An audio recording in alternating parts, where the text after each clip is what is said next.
Hey y'all, I got some shit would need to be said, okay? And I'm gonna have to go fast because for some reason my storage on my phone is like shit, and it keeps stopping me. It deleted my last video. So I came on here to talk about the brick chimneys that are seen all over the news coverage from the CALi fires. A lot of people aren't talking about it, but I noticed that the brick chimneys are the only things that are standing amongst the rubble of all of the houses that burned down to the ground. And there are thousands of homes that burned down.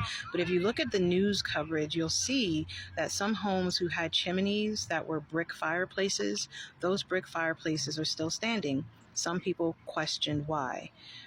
The reason why they're still still standing is because brick is a more durable material that a lot of builders today do not build with because it is a more costly.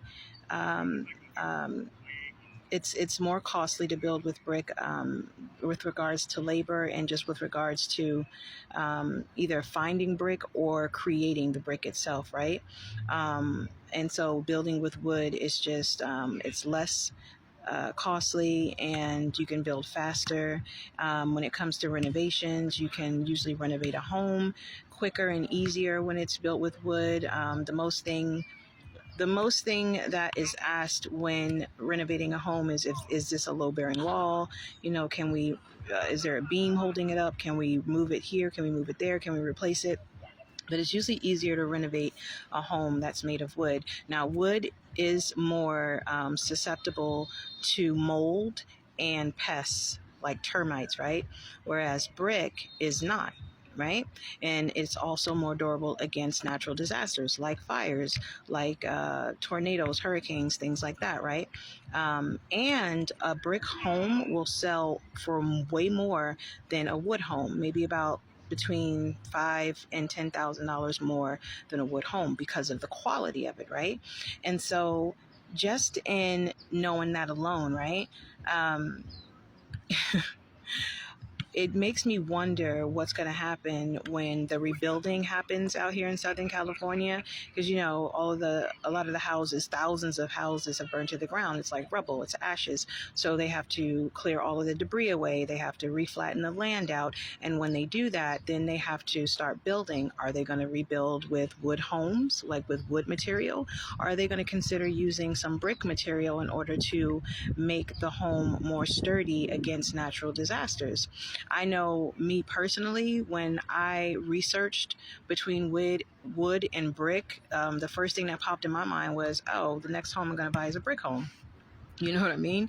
Just because these natural disasters are not going to stop. It's always kind of like the state of Oklahoma, right? They are targeted all the time with hurricanes and tornadoes, cyclones. It never ends, but it also doesn't stop people from living out there, right? Especially if it's a place that they grew up in. It's not going to stop people from living out there. So they're going to rebuild whenever there's a natural disaster that happens. So I'm just thinking that maybe it would be better to use more brick in the designing of homes as opposed to wood. You can still use wood, clearly, but use more brick in order to guarantee the durability of the home. What do you guys think? And just in certain places, maybe the back or the siding or just to kind of ensure the durability of the home is where I'm going with this. I had a lot more to say in my last video, and I think, I love first takes, and I feel like my first take for my last video is like the best one because of everything that I said, and I don't remember everything now. So I'm just trying to get to the point of what I was talking about and what I mean. But I do want to know from you guys, do you think more homes should be built from brick or wood? Like I said, I mean, builders, they build with wood because they feel like it's more cost effective and they don't have to pay as much when it comes to labor. And when it comes to renovations, it will be easier to renovate with wood, but you can still renovate even if your home is brick. You just have to put in a little more elbow grease, right? So, yeah. And maybe some homes out in California maybe they should consider building basements, because a lot of times there are no basements, like basements with homes. And maybe they should build brick as the foundation, the foundation with regards to building a basement, so that they have a place to run to should a natural disaster strikes again. And, they know they'll be secure because the foundation was made with brick. I think it should be a discussion in like realtor meetings and building, contractor meetings and things like that. I think it should be strongly considered, just for the saving of lives, the saving of, family heirlooms, and the saving of homes. What do y'all think? Comment, y'all.